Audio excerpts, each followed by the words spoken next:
सभी साथियों को प्यारा भरा नमस्कार।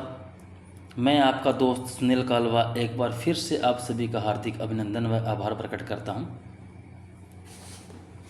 जो आप सभी लोग मेरी क्लास को देख रहे हैं व इसको पसंद भी कर रहे हैं। आपसे मुझे उम्मीद है कि आप सभी मेरी क्लास को आगे ज़रूर शेयर करें होंगे। अगर मेरी क्लासेस आपको पसंद आती है तो प्लीज़ अपने दोस्तों को ज़रूर शेयर करें। आज की हम क्लास में टेट सीरीज़ नंबर 5 लेकर आया हूँ मैं। हमेशा की तरह इसी के अंदर भी 80 प्रश्न होंगे, जो कि DSSP ड्राइंग टीचर व अन्य सभी भर्तियों के लिए काफ़ी कारगर सिद्ध होंगे। तो चलो शुरू करते हैं आज अपनी क्लास। पहला प्रश्न, सोन किरवा कीट पंख किस लघु चित्रण शैली में प्रयुक्त होता है? तो ये बसोली शैली के अंदर प्रयुक्त होता है। कुल्लू स्कूल का सबसे पुराना नाम क्या है? तो कुल्लू स्कूल का सबसे पुराना नाम कुलंत पीठ है। समकालीन आधुनिक भारतीय छापा कलाकार अनुपम सूद द्वारा बनाए गए छापा चित्र का शीर्षक बताइए।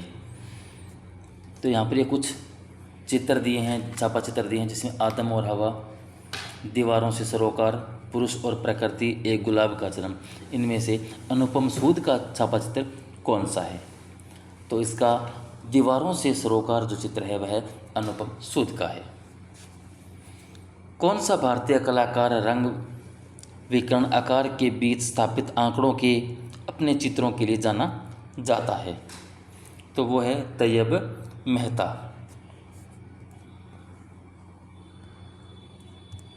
प्रश्न 5, जल कुमुदिनी यानी वाटर लिली का चित्रण किसने किया था? तो वाटर लिली का जो चित्र करने वाले कलाकार थे ए रामचंद्रन थे। ताजमहल का निर्माण कहाँ हुआ था? तो ताजमहल जो है आगरा में बना हुआ है।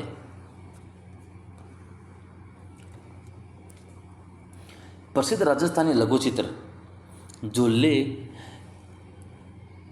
पर कृष्ण या कृष्ण झूले पर जो चित्र है वो किसने चित्रित किया है? तो ये जो चित्र है नूरुद्दीन के द्वारा चित्रित किया गया है। झूले पर कृष्ण भी कई बार नाम आता है या कृष्ण झूले पर है, तो इसको ध्यान रखें आप, थोड़ा नाम आगे पीछे हो सकता है ये। राजस्थानी लघु चित्र शैली की किशनगढ़ उपशैली के उत्कृष्ट चित्रों की खोज का श्रेय देश देश को जाता है। यानी किशनगढ़ की जो खोज है वो किसने की थी? तो किशनगढ़ की खोज करने वाले व्यक्ति थे प्रोफेसर एरन डिक्सन।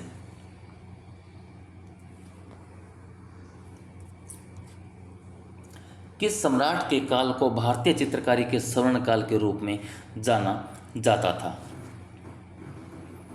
वो है जहांगीर।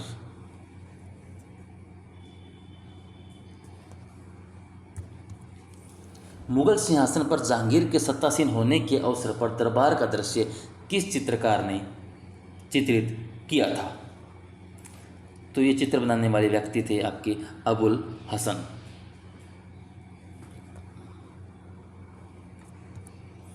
राजपूत चित्रकला में सर्वाधिक सर्वव्यापक चरित्र कौन सा है? यानी राजपूत चित्रकला के अंदर सबसे अधिक चरित्र जो चित्र बने हैं वो किस चरित्र के बने हुए हैं? तो आप देखते हैं कि सबसे अधिक कृष्ण के चित्र बने हुए हैं, कृष्णा या भगवान श्री कृष्ण के चित्र बने हुए देखने को मिलते हैं। कलाकार पक्षी, पशु और वनस्पतियों का चित्रण करने के लिए सिद्धहस्त था। तो कौन सा वो कलाकार था जो पशु पक्षी व वनस्पति के चित्रण के लिए विशेष रूप से जाना जाता था? तो वह है उस्ताद मंसूर।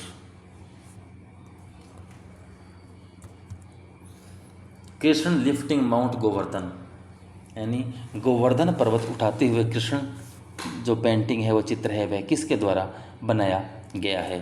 तो यह चित्र मिस्किन ने बनाया है। मुगल शैली के प्रसिद्ध चित्रकार हैं मिस्किन, उन्होंने ये चित्र बनाया था। The king of the dark chamber नामक म्यूरल की रचना किसके द्वारा की गई थी? तो ये चित्र है KG सुब्रमण्यम का।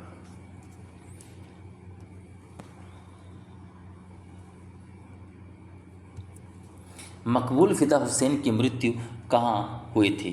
तो जो मकबूल फ़िदा हुसैन है उनकी मृत्यु इंग्लैंड में लंदन में हुई थी।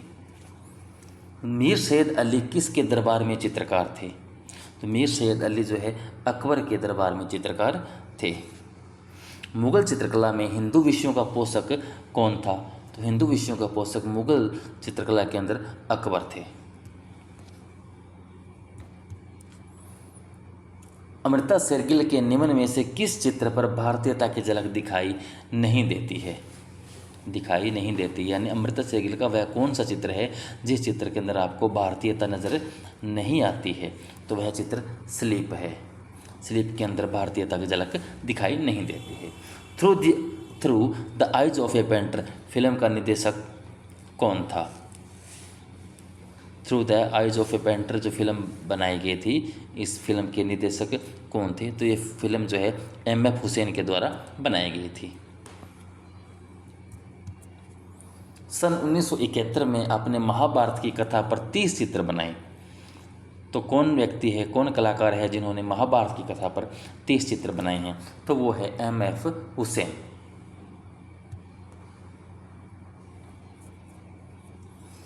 अकबर के शासनकाल के चित्रकार कौन थे? तो आपको यहाँ पर काफ़ी सारे नाम दिए हैं, तो इसमें देखना है, जैसे मीर सैयद अली, दसवंत, बसावन, मुकुंद, जमाल आदि। ये सभी जो सभी कलाकार हैं वह सभी अकबर के चित्रकार हैं।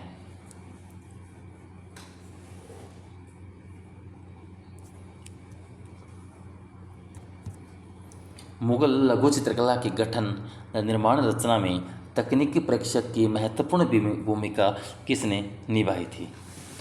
तो वो कार्य करने वाले व्यक्ति थे आपके अकारेजा।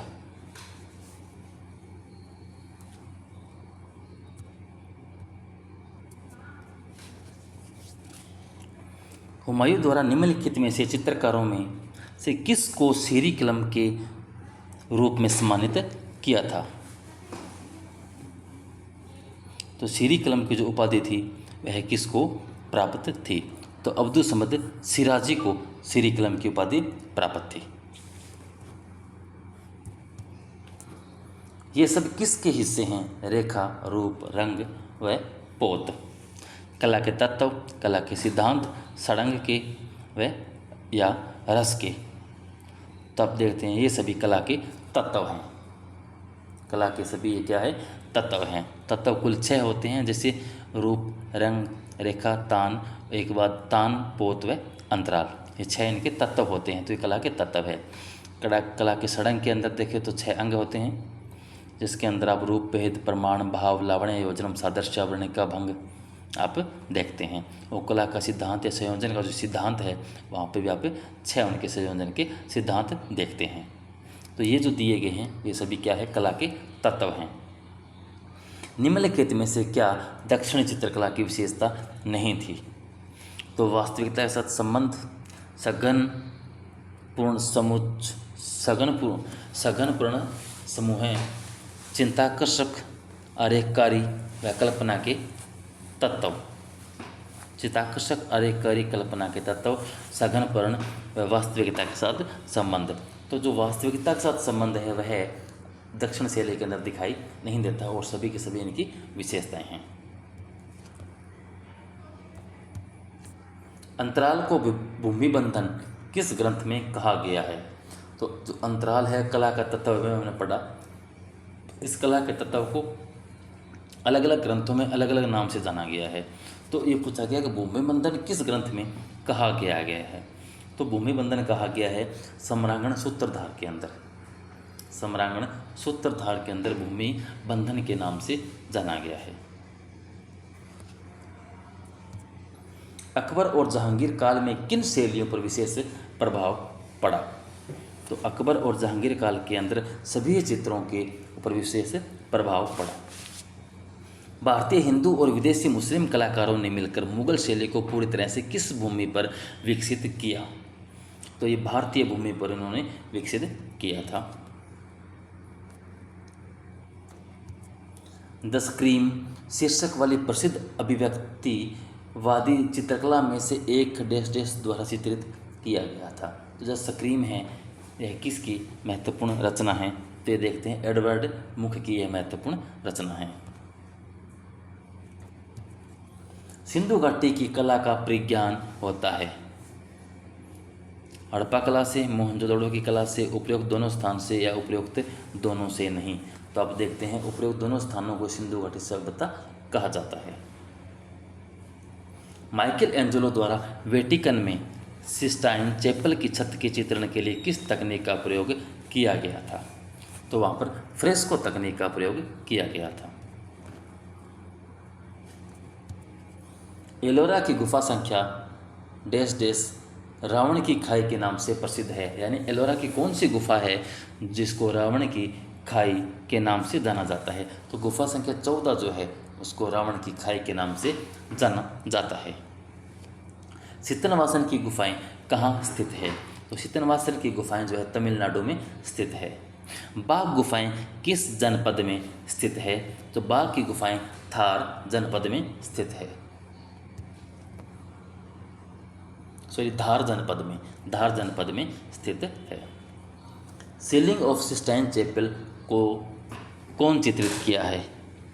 सीलिंग ऑफ सिस्टाइन चैपल को किस चित्रकार ने चित्रित किया है? तो आपको देखेंगे इस चित्र जो है माइकल एंजेलो के द्वारा बनाया गया है। सिस्टाइन चैपल के भित्ति चित्र किस चित्रकार ने बनाए थे? तो जो भित्ति चित्र है वह आपके माइकल एंजेलो ने ही बनाए हैं। वर्तमान में हड़प्पा सभ्यता का क्षेत्र किस देश में स्थित है? तो हड़प्पा सभ्यता का जो क्षेत्र है वर्तमान में पाकिस्तान में स्थित है। कला सिद्धांत से संबंधित प्रभाविता का उत्तम उदाहरण निम्नलिखित किस कलाकृति में देखा जा सकता है? तो जो राहुल समर्पण है उसके अंदर आपको प्रभाविता का उत्तम उदाहरण देखने को मिलता है।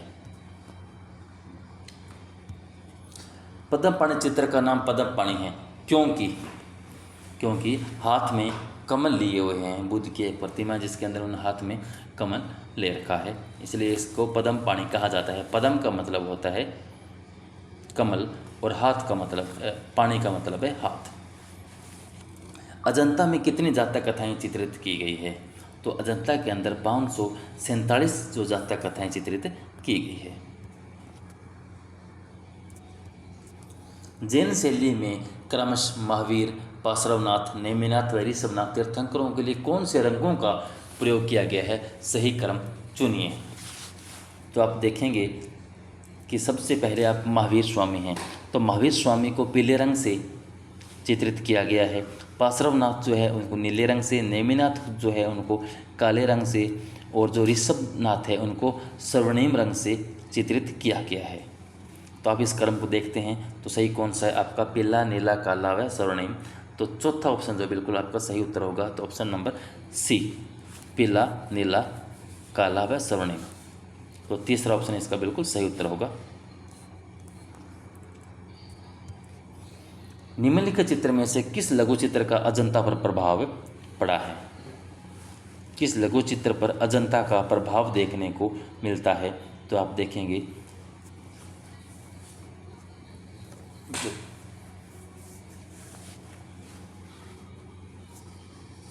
यहाँ पर जो जैन शैली है और जो पाल शैली है, इन दोनों पर ही आपको अजंता का प्रभाव देखने को मिलता है।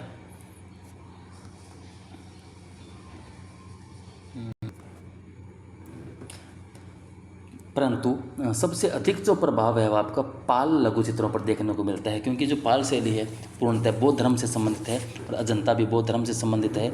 अजंता के बाद कलाकारों ने बौद्ध धर्म के अधिक चित्र बनाए थे, तो पाल राजाओं ने बौद्ध धर्म के चित्र बनाए थे। तो जो पाल लघु शैली है उनके अंदर आपको अजंता का ज़्यादा प्रभाव देखने को मिलता है। तो ऑप्शन नंबर आपका सी उत्तर सही होगा। अजंता के चित्रकारों ने पीला रंग बनाया था, तो अजंता के चित्रकार थे उन्होंने पीला रंग संख्या से बनाया था। अजंता का चित्र किसके जीवन पर आधारित है? तो अजंता का जो चित्र है महात्मा बुद्ध के जीवन पर आधारित है। कौन सी पेंटिंग अजंता की गुफा में मौजूद है? तो अजंता की गुफा के अंदर पद्मपाणि का जो चित्र है वह मौजूद है। निम्नलिखित में से कौन सा चित्र अजंता की गुफा मंदिर संख्या 2 में चित्रित है? तो गुफा संख्या 2 के अंदर चित्रित चित्र की अगर बात करें तो आपको महारानी माया का स्वप्न व विचार देखने को मिलता है। बोधिसत्व पद्मपाणि आपका गुफा संख्या जहाँ तक याद आता है 1 के अंदर है। बोधि वृक्ष की पूजा 10 में मिलता है। और मृत्यु राजकुमारी गुफा संख्या 16 के अंदर देखने को मिलता है।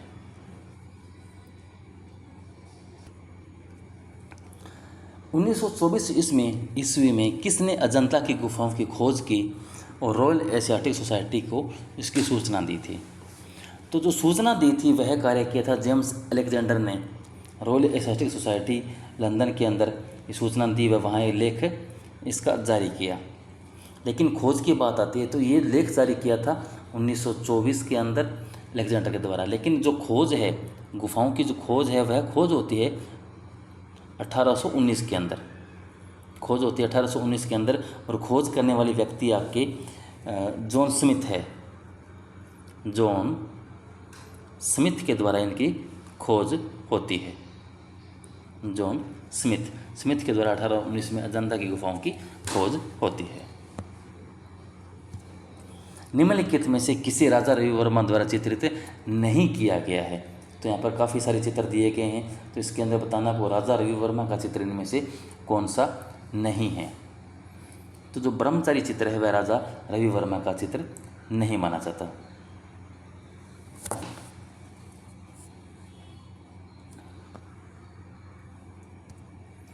रंगरसिया फिल्म किस चित्रकार के जीवन पर बनाई गई है? तो जो रंगरसिया फिल्म है राजा रवि वर्मा के जीवन पर ही बनाई गई है।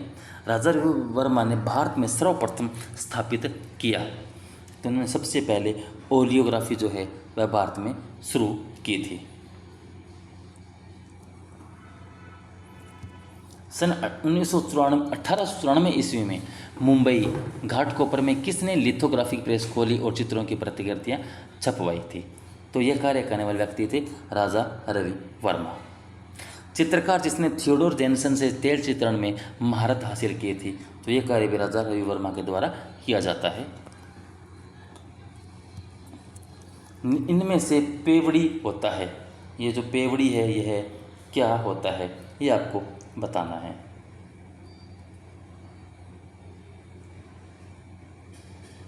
पेवड़ी आपका ऑप्शन नंबर 1 पीला रंग है। पीला रंग है जो डाक के फूलों से लगभग बनाया जाता है। पीला रंग है जो कि डाक के फूलों से बनाया जाता है। नर्मदा नदी के उद्गम के पास कौन सी प्रसिद्ध गुफा या चित्र गुफा स्थित है? तो नर्मदा के पास जोगीमारा गुफा स्थित है। ऑप्शन नंबर सी आपका सही उत्तर होगा, जोगीमारा की गुफाएं। वाकाटक राजा कौन है? दिए गए विकल्पों में से पहचान करें।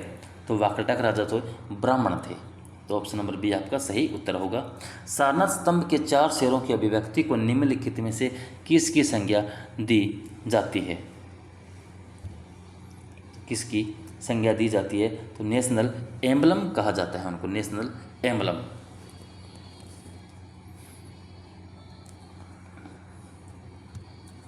भरूच स्तूप की खुदाई किसने करवाई थी? भरूच की स्तूप की जो खुदाई है वह सर अलेक्जेंडर कनिंघम के द्वारा करवाई जाती है। गर्भगृह का क्या अर्थ है? जो गर्भगृह होता है उसका अर्थ क्या है? तो गर्भगृह को गर्भगृह ही कहा जाता है। जहाँ पर आप देवता की प्रतिमा स्थापित करते हैं मंदिर के अंदर, उस स्थान को गर्भगृह कहा जाता है। भरूच की शुंग मूर्तियाँ किस प्रकार के पत्थर से बनी हुई है? तो ये मूर्तियाँ लाल बलुआ पत्थर से बनी हुई है। ये शुंगकालीन मूर्तियाँ हैं जो कि लाल बलुआ पत्थर से बनी हुई है। और इसकी खोज है तो 1873 ईस्वी में अलेक्जेंडर कनिंघम ने ही की थी भरूच के।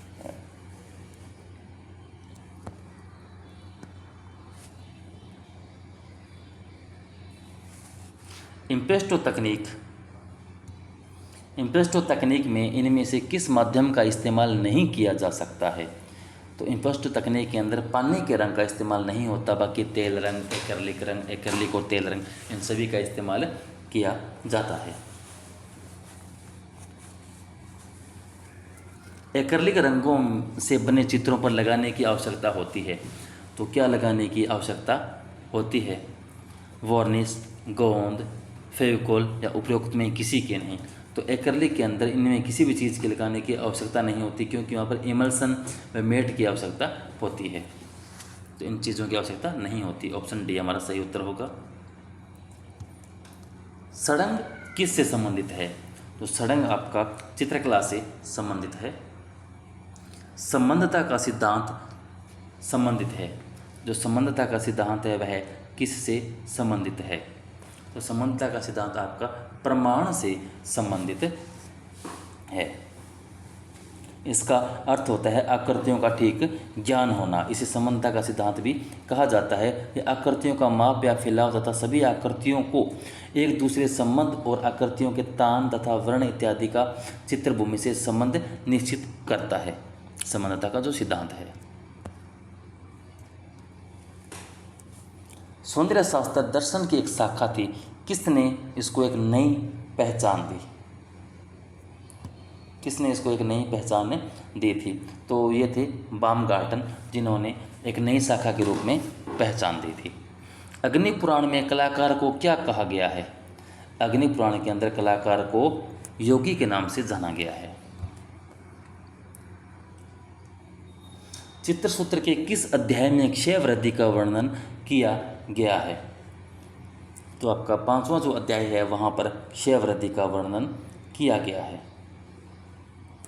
पंचमढ़ी गुफाएं से जुड़ी है। जो पंचमढ़ी की गुफाएं हैं वह किससे जुड़ी हुई है? तो वह पांडवों से जुड़ी हुई है। पंचमढ़ी गुफाओं की खोज DS गार्डन महोदय के द्वारा की जाती है 1936 ईस्वी में। प्रागैतिहासिक काल के चित्रों में सबसे अधिक चित्र किस प्रकार के मिले हैं?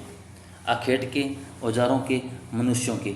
तो आप देखेंगे सबसे अधिक जो चित्र है वह आखेट के बने हुए हैं। मानव द्वारा घर बनाने की कला का आरंभ किस काल में हुआ था? तो यह कार्य नवपाषाण काल में होता है। नवपाषाण काल के अंदर घर बनाने की कला का प्रारंभ होता है।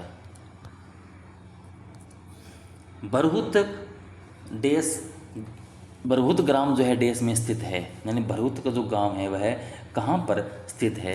तो बरहुत का गांव सतना में स्थित है। जो बरहुत स्तूप है वह शुंग काल का एक महत्वपूर्ण व दूसरा मुख्य केंद्र माना जाता है और ये मध्य प्रदेश के अंदर स्थित है। सिंधु घाटी सभ्यता की खुदाई करते समय पाई गई नृत्य की लड़की की मूर्ति इनमें से किस सामग्री से बनी हुई थी? तो यह कांस्य से बनी हुई मूर्ति शिल्प है। ऑप्शन नंबर ए आपका सही उत्तर होगा। पुजारी राजा या पुरोहित के वस्त्र आकार की प्रतिमा में अंकित शाल पर बनाए गए अलंकरण की पहचान करें। यानी आप सिंधु घाटी सभ्यता के अंदर देखते हैं कि एक पुजारी राजा की प्रतिमा या मूर्ति शिल्प प्राप्त होता है हमें, और उस मूर्ति के अंदर एक जो पुजारी है वह शॉल ओढ़े हुए बैठे हैं, एक चादर या दुशाल टाइप ओढ़ रखा है। उस पर अलंकरण के अंदर कौन सा डिज़ाइन बना हुआ है? तिपतिया है, तिर्यवर्ग है, वर्गाकार है या त्रिफुलिया है? तो उस डिज़ाइन का नाम दिया गया है त्रिफुलिया डिज़ाइन। ऑप्शन नंबर डी हमारा सही उत्तर होगा।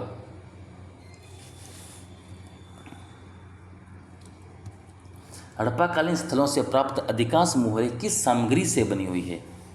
तो हड़प्पा से अधिकांश मोहरें जो है मिली है हमें वो सारी की सारी सेल खड़ी से बनी हुई प्राप्त होती है। सेल खड़ी जिनको स्टेटाइट भी कहा जाता है। और आप देखेंगे कि मोहनजोदड़ो से केवल आपको 3 मोहरें ही प्राप्त होती है। सील में पीपल वृक्ष पकड़ी हुई 2 महिलाएं, सील यानी मोहर के अंदर पीपल वृक्ष पकड़ी हुई 2 महिलाएं हैं, किस स्थान से संबंधित है? तो ये आपको चौंदड़ों से प्राप्त होने वाली एक सील है या स्थान है चौंदड़ो, जहाँ से आपको इस प्रकार का चित्र या इस प्रकार का आकृति देखने को मिलती है सील पर बनी हुई। लाल रंग के घेरे के बाहर किस रंग की अनुभूति होने लगती है? शुद्ध लाल रंग है जो घेरा बना है उसको आप जब देखते हो तो उसके बाहर आपको किस रंग की अनुभूति होने लगती है? तो आपको देखेंगे वहाँ पर हरे रंग की अनुभूति होने लगती है, क्योंकि जो हरा रंग है वह उसका पूरक रंग है। कोई भी रंग हो आप देखोगे, एक जो रंग चक्र होता है, आप किसी एक रंग को देखोगे तो उसके चारों तरफ उसके पूरक रंग की आपको अभिव्यक्ति होगी, और जो लाल रंग है उसका पूरक हरा है। आप इस प्रकार एक बना के देखते हैं डैश।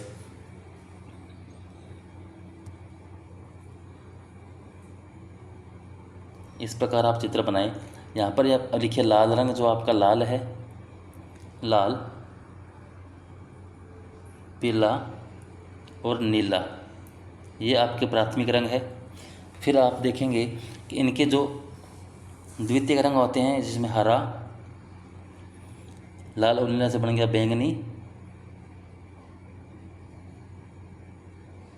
और पीला व लाल से बन गया आपका नारंगी। अब प्रश्न के अंदर पूछा आपसे लाल रंग का, जो लाल रंग है उसके घेरे के बाहर किस रंग की अनुभूति होगी? तो आप देखें लाल रंग जो है इसका, लाल रंग के विरोधी रंग कौन सा हो गया? हरा। लाल रंग का विरोधी कौन सा हो गया? हरा। तो लाल रंग को घेरे के बाहर आपको हरा रंग दिखाई देगा। इसी प्रकार प्रश्न में अगर आपके सामने ये आ जाता है कि नीला रंग का एक सर्कल बना है, नीले रंग का घेरा है, उसके बाहर कौन से रंग की अनुभूति होगी? तो नीले रंग के बाहर आपको अनुभूति जो होगी वो होगी नारंगी रंग की, क्योंकि नीले रंग का विरोधी रंग कौन सा हो गया? नारंगी रंग हुआ। यानी कोई भी रंग जो आपको कुछ देर देखोगे उसके चारों तरफ उसका विरोधी रंग का आभास होने लगेगा। तो इस बात को आप याद रखें, रट्टा मारने की आवश्यकता नहीं है, चीज़ को समझने की ज़रूरत है कि कोई भी रंग का घेरा बना है तो उसको देखने के बाद उसके चारों तरफ उसका विरोधी रंग या उसका पूरक रंग नजर आएगा, और पूरक रंग आपको इस प्रकार याद रखने पड़ेंगे। तो इसका सही उत्तर आपका हो जाएगा हरा रंग, ऑप्शन नंबर 1। किस द्रव से क्ले को मजबूती प्राप्त होती है? किस रंग से क्ले को मजबूती प्राप्त होती है? तो जो भूसी या हस्क है उसके द्वारा क्ले को मजबूती प्राप्त होती है।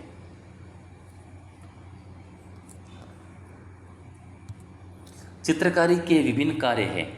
स्मृति के लिए दृश्य सहायक के रूप में काम करना, कलाकृति के अध्ययन के रूप में, समय में तैयार कलाकृति के रूप में, या उपयुक्त सभी।